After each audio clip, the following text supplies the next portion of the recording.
2022 කොටස 12 වෙනි ප්‍රශ්නය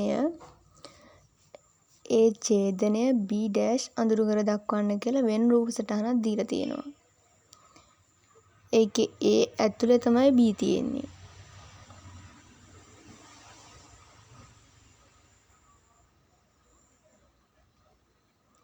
නිකන් අපි වෙන රූප සටහනක් ගත්තොත් එහෙම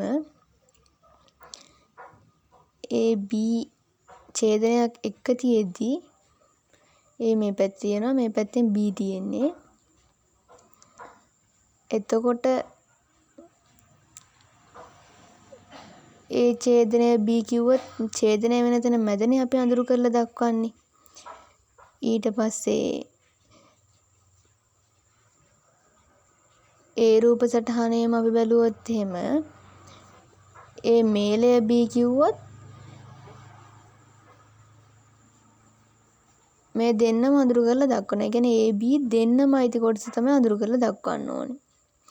ඊළඟට A මේලය B ඩෑෂ් කිව්වොත් ඩෑෂ් කියන්නේ A මේලය B අයිති නැති කොටස. එතකොට AB දෙන්නම නැති ඉතුරු ටික තමයි අඳුරු කරලා දක්වන්න ඕනේ.